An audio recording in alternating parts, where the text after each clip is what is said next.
안녕하세요. 전업투자자 복리입니다. 이 영상은 5월 14일 토요일 오후 8시에 영상을 녹화 중에 있고요. 현재 보유주는 아니지만 꼭 국내 증시 주식만 매매해야 된다는 법은 없거든요. 비트코인 선물이 됐든 미국의 빅테크 기업이 됐든 수익이 있는 곳이라면 종류를 가리지 않고 상황에 맞게 매매를 해야 되는데요. 나스닥이 추가적으로 미증시가 상승할 수 있는 이유가 명분이 없다는 주제로 오늘 영상을 녹화하고 있습니다. 일단 그렇게 보는 이유를 설명드린 후에 테슬라, 엔비디아, 마이크론, 애플, 구글 등 종목들은 좀 나중에 저점에서 매수할 기회가 있다라는 그 근거를 한번 설명드리도록 하겠습니다. 먼저 미국장이 상반기 아직 나스닥 다우지수 우상향으로 매우 견고한 흐름이지만 더 위로 올라갈 여력은 좀 제한된다는 이유는 다음과 같습니다. 인플레이션이 이제 미국 기준 물가가 2%대에서 안정된 흐름을 보이다가 지난해 9%까지 상승 후에 현재 헤드라인 CPI는 4.9%, 근원 CPI는 5.5%까지 내려온 상태인데요.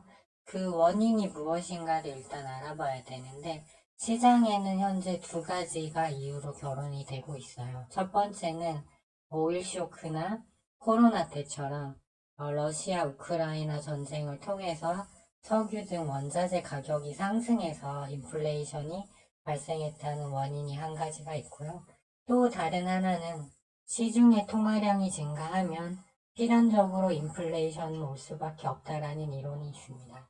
현재 러우 전쟁은 계속되고 있지만 이미 러시아의 에너지는 이미 그 중국이나 인도, 터키 등을 통해서 우에 수출되고 있다는 점에서 현재로서는 이 유동성이 줄지 않았기 때문에 인플레이션이 쉽게 잡히지 않는다라는 좀 화폐 통화적 이론이 좀 더 설득력을 얻고 있는 상황입니다.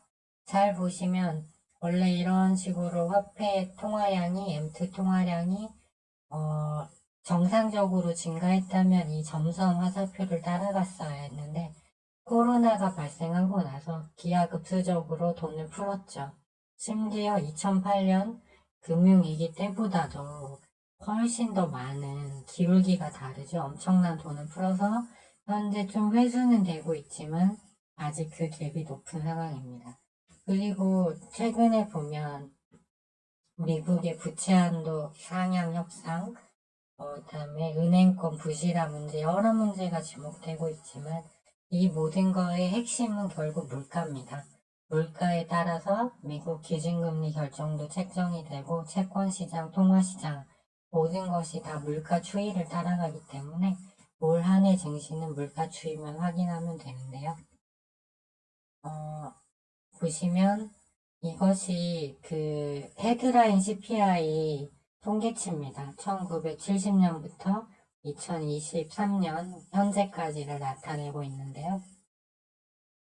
보시면 러우 전쟁이 발발해서 많이 올랐다가 급격히 다시 내려왔습니다. 작년 말부터. 9에서 4.9%까지 급하게 내려왔기 때문에 1월부터 4월까지 미국 증시 나스닥, 한국 코스피 코스닥이 랠리가 나올 수 있었는데요. 이번 달에 발표된 헤드라인 CPI는 고작 0.1%밖에 하락하지 않았습니다. 그래서 평균 가중치인 2%대에 진입하려면 이제 여기서부터는 이 물가가 다시 위로 갈 수도 있고 장기간 4%대에도 머무를 수 있는 그런 가능성이 생겼다고 말씀을 드렸습니다. 러우 전쟁이 끝나면 물가가 더 내리나?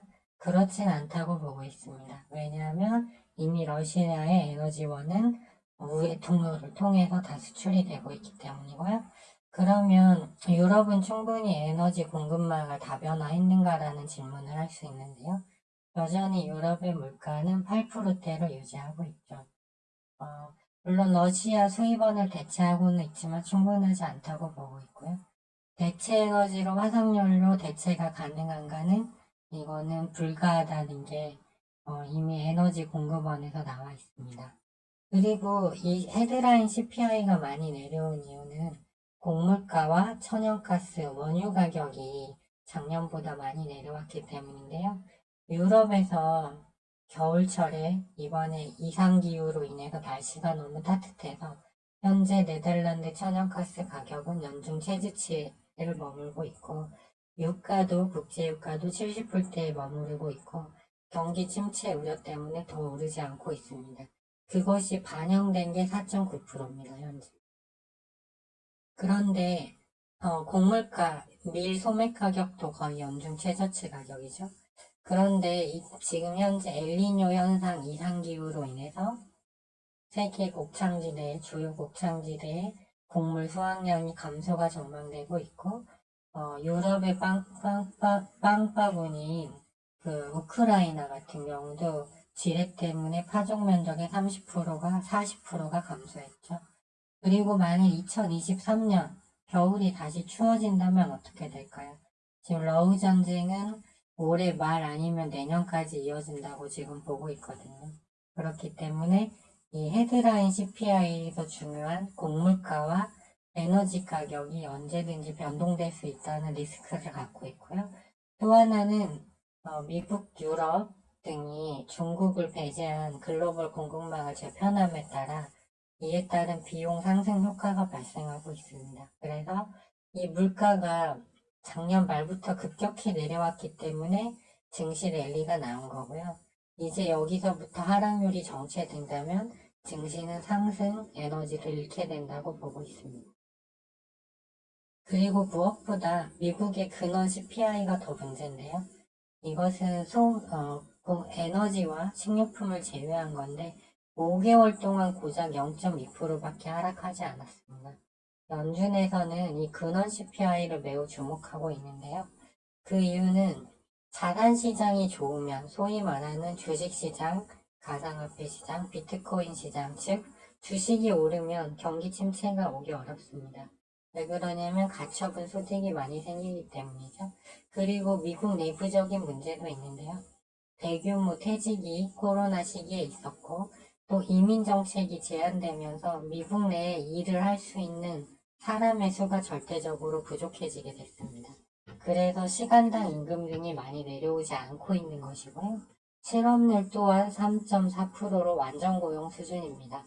그리고 하락하던 주택 가격도 지금 다시 조금 반등하고 있죠. 그래서 고용이 너무 뜨겁기 때문에 주거비라든가 그 다음에 중고차 가격 이런 게 쉽게 내려오지 않을 확률이 더 높아진 겁니다. 그래서 계속 올라가던 증시가 지금 이 CPI 발표일을 5월달 CPI 발표일을 기점으로 해서 그 상승 에너지가 점점 축소되고 있다고 보시면 되겠습니다. 이렇게 되면 연준에서는 이제 금리를 내릴 수가 없습니다. 왜 그러냐면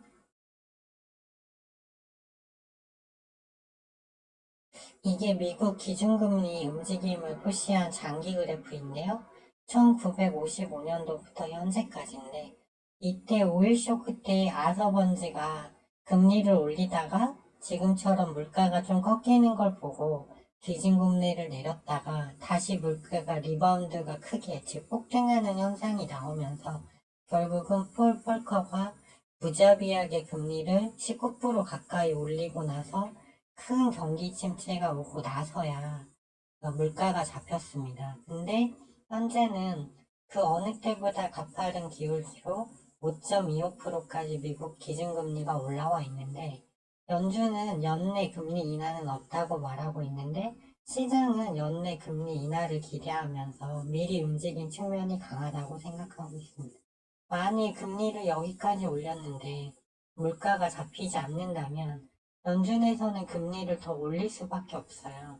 그렇게 되면 지금도 높은 고물가로 인해서 은행, 그 다음에 작년에 영국 연기금 파산 사태, 그리고 작년에는 미국 국채 매도량이 너무 많아서 중국하고 일본이 환율 방어를 위해서 미국 국채를 내다 팔았죠.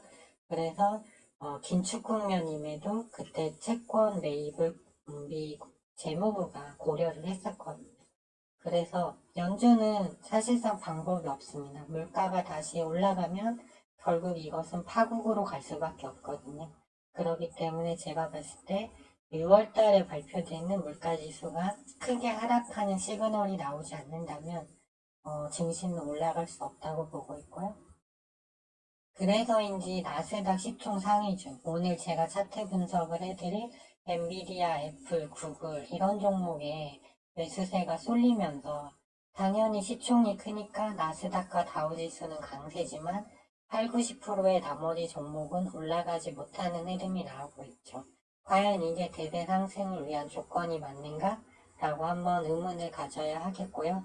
결국 이런 것은 시장 왜곡 현상을 가져오게 되고 지금 미국 내 기관 투자자들의 주식 보유 비중이 2008년 금융위기 때보다 낮은 반면에 공매도 대기 자금은 훨씬 많습니다. 따라서 이는 공매도의 먹잇감이 될 수 있다고 보고 있습니다.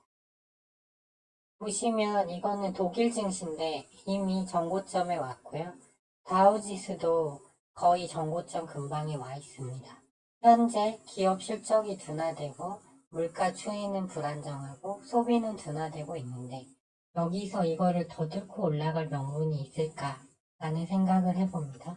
그리고 나스닥 같은 경우는 특히 금리 민감한데 여기서 더 치고 가기 위해서는 물가 하락이라는 명분이 필요한데 그 부분이 아직 확인이 되지 않은 겁니다. 그래서 결국은 물가가 핵심이고 지금 현재 노이즈로 나오고 있는 미국 부채 한도 협상은 그리 큰 문제는 아니라고 보고 있고요. 결국 미국 은행권의 예금 인출 문제도 물론 연말에 이제 미국 국채 가격이 많이 내려와서 잠정 손실, 아직 확정되지 않은 손실이 6,200억 달러로 매우 많지만 결국 이것 또한 물가와 연관이 됩니다. 물가가 안 내리니 연준이 기준금리를 내리지 못하는 거고 그러다 보니까 국채 가격이 반등을 못하는 거죠. 그렇게 이해하시면 될 것 같고요. 코스피 증시, 코스피 같은 경우도 현재 고객 예탁금이 50조에서 54조로 줄었고 신용잔고도 18조 8천억으로 여전히 높은데 그동안 잠자코 있던 이 물가가 내려올 때 이 상승 랠리를 보고만 있던 달러가 드디어 움직이기 시작했습니다. 아직 추세는 봐야 되지만 달러 선물 지수가 102.8을 기록했어요. 그러면서 환율이 원달러 환율이 지지라인을 뚫고 올라왔거든요.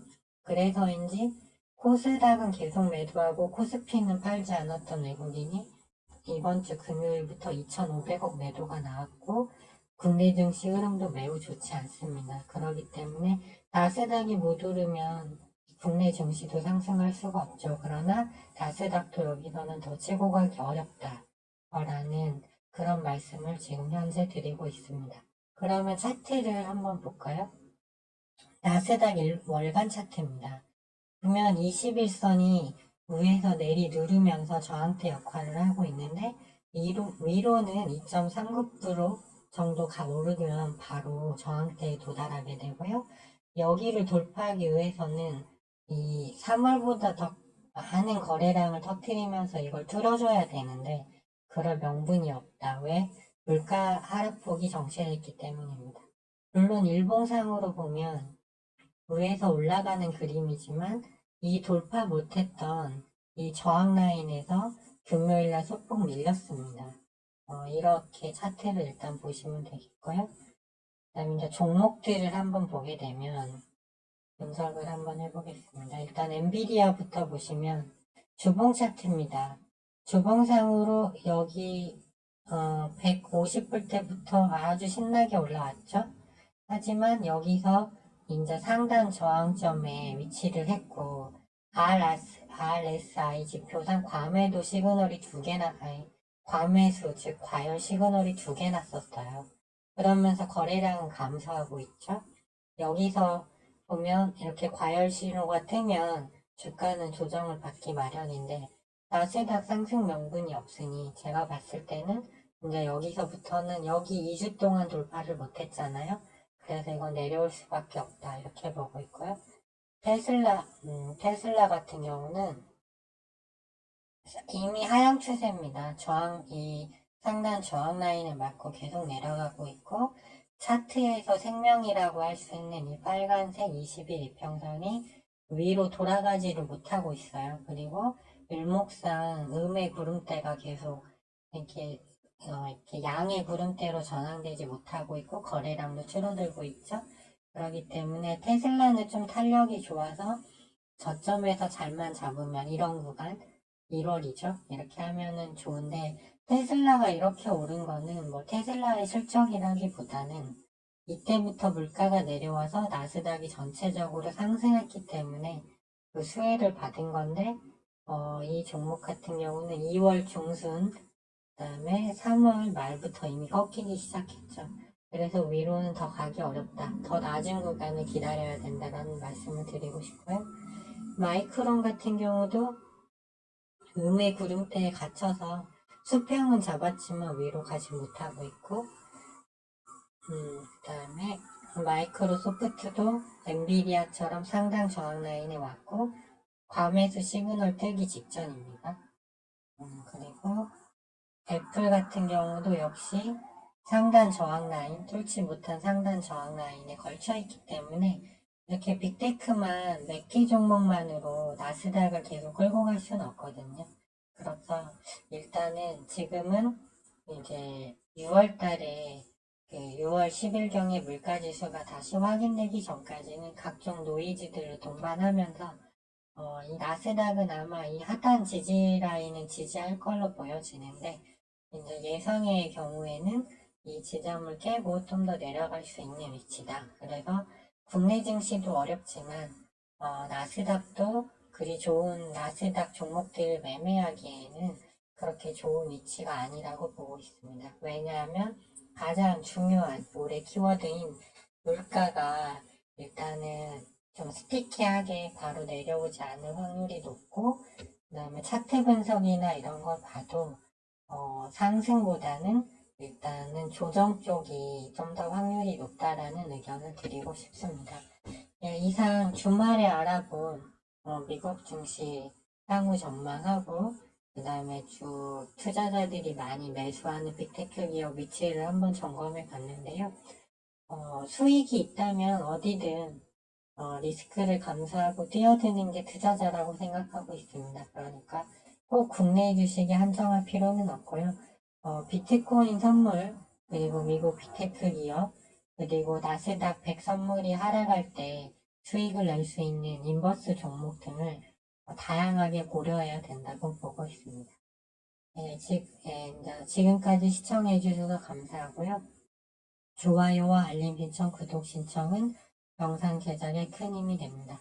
그럼 주말 잘 보내시고 다음 주도 잘 대응하셨으면 좋겠습니다.